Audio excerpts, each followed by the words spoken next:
O título da mensagem de hoje é a importância do conhecimento das doutrinas bíblicas. E a leitura bíblica está na segunda carta de João, versículos 10 a 11, que passaremos a ler. Se alguém vem ter convosco e não traz esta doutrina, não o recebais em casa, nem tampouco o saudeis, porque quem o saúda tem parte nas suas más obras. Uma das questões mais difíceis e menos esclarecidas nas igrejas é o que diz respeito às doutrinas bíblicas. Muitas vezes o dirigente da igreja confunde costumes com doutrinas.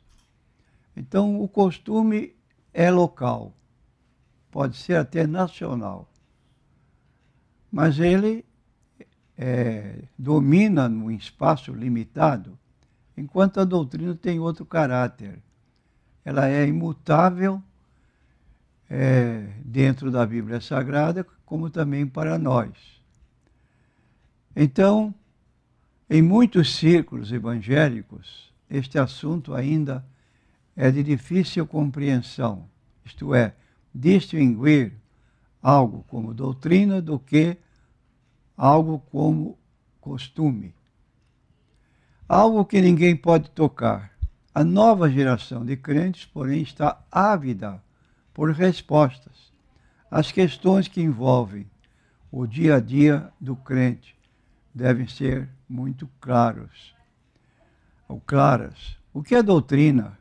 É a pergunta que alguns fazem. Estritamente falando, é o ensino bíblico normativo, terminante, final e, obviamente, derivado das Sagradas Escrituras. E isso serve de regra de fé para a prática cristã, para a igreja através dos seus membros. Então, nós temos o costume, nossa igreja, de oferecer o nosso credo apostólico para aquelas pessoas que estão chegando, para que ela tenha plena consciência do que nós ensinamos e, se tiver discórdia, se retira normalmente, porque é um direito que ele assiste. Mas isso não acontece em todas as igrejas. Às vezes as pessoas chegam ao batismo sem ter conhecimento do que crê aquela igreja para a qual ele está se tornando membro. E isso é mau. Não deve ser assim, porque ela se desconhece e não faz defesa da própria fé onde está, principalmente doutrinas importantes, como a doutrina do batismo nas águas, batismo salva, batismo por aspersão ou imersão, a doutrina da Trindade, a doutrina que nos fala da existência de um só Deus em três pessoas, o Pai, o Filho e o Espírito Santo, a doutrina do inferno. Opa! Essa doutrina eu não aceito, mas está na Bíblia. Mateus 25, 41, Jesus mesmo disse: apartai-vos de mim, malditos, para o fogo eterno, preparado para o diabo e seus anjos. Nenhum ser humano precisa estar lá. Se estiver, porque é recalcitrante. Como também o céu está aberto. Jesus disse com franqueza: na casa de meu pai há muitas moradas. Esse negócio de fechar o céu e reter o céu só para 144 mil pessoas, isso não é doutrina bíblica. Isso é ensino de heresia. Nós encontramos no capítulo 19 do livro do Apocalipse, versículo 1, uma multidão enorme, incontável, cantando no céu: salvação ao nosso Deus e ao que está sentado no trono. Ora, uma multidão incontável, como também lemos no capítulo 7 do mesmo Apocalipse, versículo 9, quando perguntaram para João quais são as condições para entrar nesse lugar, nesse céu. A resposta do anjo foi: os que lavaram as suas vestiduras no sangue do Cordeiro têm direito à árvore da vida e possam entrar na cidade pelas portas. Então, são doutrinas que nós precisamos transmitir para aqueles que são membros da nossa igreja ou da Cada igreja de per si tem essa responsabilidade. E alguns esclarecimentos mais. A característica da doutrina. A doutrina bíblica é revelada nos seus 66 livros. Queremos dizer, por um princípio de hermenêutica, que o Antigo Testamento deve ser lido à luz do Novo. E o Novo é lido com consulta ao Antigo. Então, o Antigo Testamento está subordinado às leis ou ensinos, doutrinas do Novo Testamento, e não ao contrário, o Novo Testamento subordinado e restrito às doutrinas do Antigo Testamento, embora sejam um, mas é preciso pensar que há dois concertos. O concerto que foi feito com o povo de Israel quando saíram da terra do Egito, conforme Êxodo 24, e depois, como quebraram esse concerto, Deus prometeu pelo profeta Jeremias, capítulo 31, versículo 31 a 34, fazer um novo concerto diferente daquele que fora feito com o povo de Israel, quando se iniciaram sua caminhada para Canaã. Então, são ensinos que precisam ser transmitidos aos nossos membros, como também àquelas pessoas que nos cercam. 66 livros, divergindo da Bíblia Católica, que tem 73 livros, acrescido de 7 livros considerados apócrifos. Todos esses livros apócrifos estão no Antigo Testamento. O Novo Testamento é igual para essa Igreja Católica como para os evangélicos em geral. Cerca de 40 escritores foram que escreveram esses 66 livros num período de 16 séculos. As escrituras foram escritas. Portanto, a Bíblia é a nossa única regra de fé e prática. Qualquer movimento religioso que colocar ao lado da Bíblia um livro de caráter considerado igual à Bíblia, já está pecando contra a Bíblia de acordo com Apocalipse 22, versículo 18. Está lá escrito que quem acrescentar alguma coisa às palavras deste livro, Deus fará vir sobre ele as pragas que estão escritas neste livro. Então não temos que ter tradição, não temos que ter livros de profetisas, de profetas, ou quaisquer outros escritores que possam ser julgados de valor igual à inspiração que tiveram os escritores da Bíblia Sagrada. Como diz o apóstolo Pedro, a profecia não foi produzida por vontade de homem algum, mas os homens santos de Deus falaram inspirados pelo Espírito Santo. E como podemos saber que foram realmente inspirados? Porque lemos em 2 Timóteo 3,16 que toda a Escritura divinamente inspirada. Essa palavra inspirada é a palavra grega theopneustos, que significa assopradas por Deus.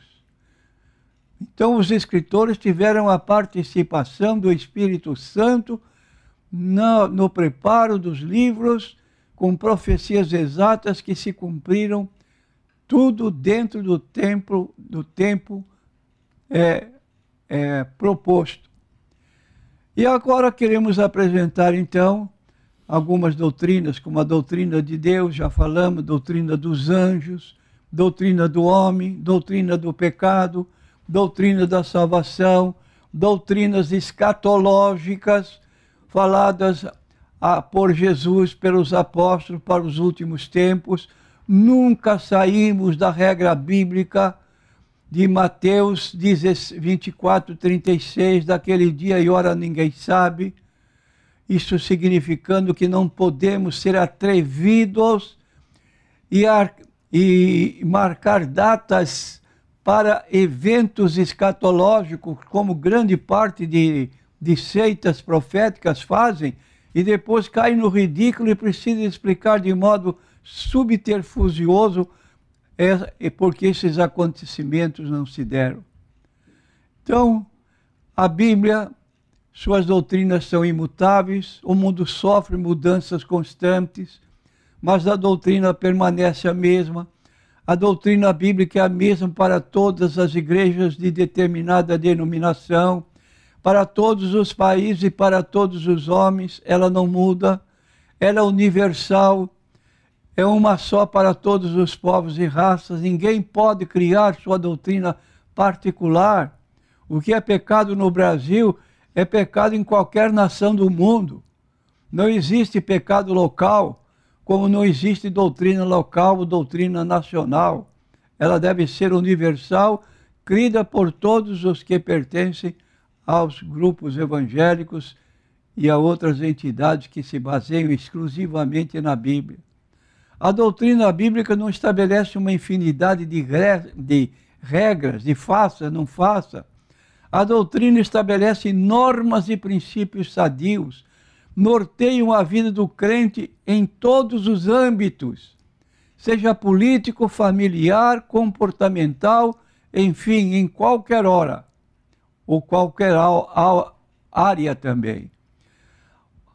Possui implicações espirituais, por exemplo, a mentira, a glutonaria, a maledicência, o ódio. Nós encontramos recomendações na Bíblia contra essas práticas.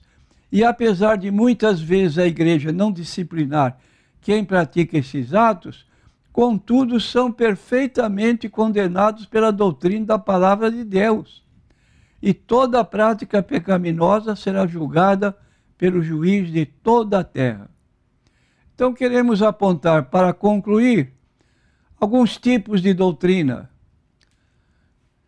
Doutrinas que não são bíblicas, que acompanham às vezes a doutrina bíblica como se fosse bíblica. Por exemplo, doutrina de homens. Doutrina de homens são aquelas que não têm apoio na Bíblia Sagrada, ou seja, leis, regras e normas estabelecidas por um grupo, por um líder, por uma instituição. Na maioria das vezes essas doutrinas nascem de preconceitos particulares, vaidade do grupo ou interpretações errôneas do texto sagrado. Paulo, ao escrever aos Colossenses, nos deixa um exemplo claro do que é a doutrina de homens. Em Colossenses 2, 16 a 23, ele mostra que aqueles preceitos do Antigo Testamento, como comidas, dias de festa, luas novas, sábados, aquelas obrigações atinentes ao povo de outrora, não mais devem ser seguidas pelos cristãos que vivemos dentro de uma nova aliança. O homem ter bigode, a mulher raspar as pernas, não existe nenhuma base bíblica para apoiar esses ensinos, fazendo regras dentro da igreja. Principalmente as nossas irmãs sofrem uma certa pressão por parte de determinados pastores que só enxergam nesse lado e não enxergam outras coisas que são de mais valor. Temos também doutrinas de demônios, como falou o apóstolo Paulo em 1 Timóteo 4, versículo 1, o Espírito expressamente diz que nos últimos tempos alguns apostatarão da fé, dando ouvidos a espíritos de demônios, proibindo o casamento, ordenando abstinência de comidas que Deus criou. Como é que se pode deixar um homem por natureza que ele não possa se casar legalmente? Fora da Bíblia. Se algum é eunuco e prefere ficar solteiro, é uma questão pessoal. Mas haver leis impeditivas, geral, que não pode se casar, fora da Bíblia. E daí está dizendo Paulo que são doutrinas de demônios, porque levam a situações piores. João, no livro do Apocalipse, aponta uma mulher profetisa com o nome de Jezabel, que estava ensinando os crentes a se prostituir. Há muitos ensinos na igreja baseados em revelações, profecias e até arrebatamentos sem nenhuma base bíblica. Certa vez ouvi um irmão contar de um suposto arrebatamento, onde teria visto no céu criancinhas penduradas pelo pescoço em um frigorífico. Onde é que uma pessoa pode chegar a tamanha estranheza de doutrina, se a base bíblica, se Jesus disse, não impeçais as crianças de vir a mim, porque das tais é o reino dos céus. Indagar ao anjo o que era aquilo, ele disse, crianças mortas por mulheres crentes que tomavam anticoncepcionais. Ora, a mãe comete o erro e a criança vai pagar? Um verdadeiro absurdo e um ensino sem nenhuma base bíblica. Então tenha presente o que escreveu Paulo, 1 Timóteo 4:1, nos últimos tempos, alguns apostatarão da fé, dando ouvidos a espíritos enganadores e a doutrinas de demônios, proibindo o casamento, ordenando de abstinência de comidas que Deus criou para os fiéis, e aí então entram nesse campo que ninguém segura mais. Mas se o crente tem conhecimento da Bíblia, não se sujeita a essas situações. E temos a doutrina de Deus, que é classificada em Tito, capítulo 2, e versículo 1, como uma doutrina sã.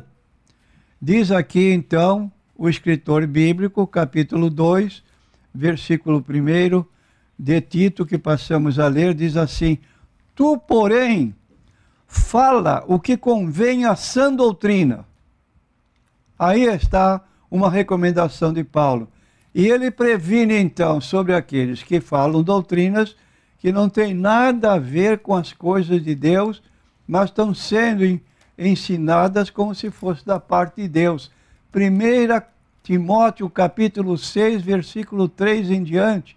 Se alguém ensina alguma outra doutrina e não se conforma com as sãs palavras de nosso Senhor Jesus Cristo e com a doutrina que é segundo a piedade, é soberbo, nada sabe, mas deixa delira acerca de questões e contendas de palavras, das quais nascem invejas, porfias, blasfêmias, ruins, suspeitas, contendas de homens corruptos de entendimento e privados da verdade, cuidando que a piedade seja causa de ganho. Aparta-te dos tais. 1 Timóteo, capítulo 6, versículo 3, até o versículo 5. São palavras inspiradas de Deus pelo apóstolo Paulo, que nos servem de orientação.